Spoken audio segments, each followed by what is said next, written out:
Hello and welcome to Lemon Studios, where we talk anything and everything entertainment. I'm of course Lemon himself, Zeke Lemon, and these are my thoughts and review of Moon Knight Episode 6, Gods and Monsters, the season finale. We've been talking Moon Knight every single week this week, and I absolutely love the show. I do, so spoiler, I do like the show a lot. And I did say if this stuck the landing, then this would be my new favorite Marvel TV show out of all of them. I would say, well, let's just break down the episode, and then I'll give those thoughts later. Because maybe after talking about it, I'll feel more better about it. Because I'm a little conflicted, conflicted on it. So this just starts, it started with me being afraid because they went really Marvel with it. Layla finds Khonshu and releases him, and they start fighting. It's God versus God. It's very, very cool. I really like the design of oh my god, I forgot the name of the god that Ethan Hawke's character has been trying to release this whole time. But I really liked her design. It was very, very, very cool to see. And then we finally see Mark again. After 10 minutes in the episode, I paused it when I saw Mark. I said, man, we waited a while to see him. Let me see this. I goes, wow, we waited 10 minutes to show him. I thought that was a neat little thing to do, and how he leaves the cornfields to go be with Steven, and they have that nice moment. And it looks like this is going to be a very quotable line, because I was looking on Twitter just to to see the reactions to it. Usually I hold up to after I do mine, because I don't want those words to reflect mine. But this was a really cool line of like, you were my superhero to Steven, all that. And when their hearts touch, when he puts his heart on Steven's hand, they destatuize. That was a very lovely scene. I really, really like that. And then they go back, and then it's like, all right, we're a Marvel show. Let's go full on. They have their Moon Knight suits on. They're able to intertwine back and forth, have a little fun. Nice to see Steven now have that little bit of a killer instinct, just freaking wailing them. It has his two little pipes. And I liked the one when while he was fighting, he always found time to fix the suit up and make sure he looked good while he was going. Like that part of it. What this fight reminded me of, for those who don't know, I'm a huge Crash Bandicoot fan. We made a video about Crash Bandicoot when the new one was coming out, when I ranked all the main platform video games and all that. Very, very, very, very cool. Love Crash Bandicoot. Why am I bringing up Crash Bandicoot for Moon Knight? Well, in Crash Bandicoot 3 Warped, the final boss, when you fight Cortex, who's the main villain in Crash, for those who don't know. Within that story, there's Uka Uka, who is an evil mask, and Crash has Aku Aku, who is a good mask. And during that final fight, while you're fighting Cortex, the two masks are fighting.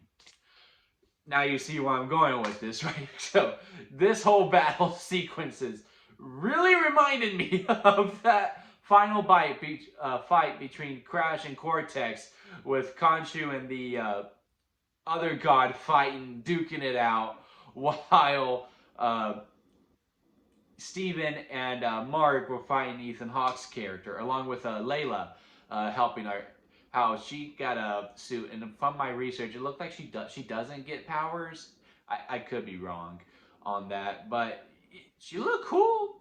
She was basically Falcon but as a female and Egyptian. I thought that was very cool, and the nice moment of like, are you an Egyptian superhero? She was like, you goddamn right, kid. Well, she doesn't say that, but you get it. Here's what the problem is. This is where I'm starting to be like, really? It's when Mark and Steven basically lost, right? And all hope is gone, right? And then they do the whole flashing thing that the show about the personality switching up. And he's automatically on top. And obviously it was Jake, right?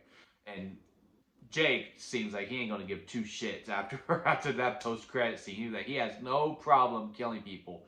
And I'm curious to see how that personality the origins of that personality, how that one came to be with Mark's life.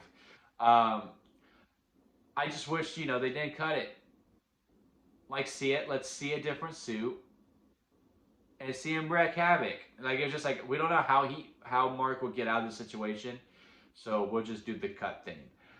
I get it. He was a secret, and you want to save the big reveal for the post-credit scene. I get that, which you should have. With the story, Jake made no sense just throwing him in the third act. This was Mark and Steven's adventure. I get that, but at the same time, it seemed like it was cutting corners a little bit. Wasn't a huge fan of that. And then, you know, it wraps up. They win, and Khonshu's like, "All right, I'll set you free." No, damn well he ain't set you free. That gaslighting god. And then Mark and Steven wake up in their apartment, and, you know, they're having a nice little conversation, and he's still tied up. So he knows something's up. Well, they did know something. So goes, "Steven, that wasn't you, right?" He goes, "Nope, definitely wasn't." Like, they know there's a third personality, so they're probably just trying to keep him in check. Does Layla live with them? I feel like they got back together. Like, where did Layla go? And then the post-credit scene where, you know, Jake finally kills Ethan Hawke's character, which that made me sad. I wanted to see a little bit more of him. So I would say this was a good finale. It just wasn't the finale I wanted. I know that's like really weird to say because, you know, this was their image, and, you know, I had my image in my head. Like, I don't know. It just felt too Marvel-esque. Like, this was so different from the mold that it just really feels like they didn't marinate all this up. They covered everything. They covered everything. Him coming back to life. How's Layla doing? Where are all these souls coming from? Oh, yeah, okay. And then, yeah, we got Khonshu out. We met Jake. They did all those things. I just want a little bit more marinated. I wouldn't have minded if this episode was a little bit longer. Hell, make this one the hour one. Make this one an hour and 10. I know all the others were relatively in the 40-minute range. Make this one the hour 10. It's the finale, for Christ's sakes. But I still think WandaVision overall is still my favorite overall. I think that's the one that really locked it down from the get-go.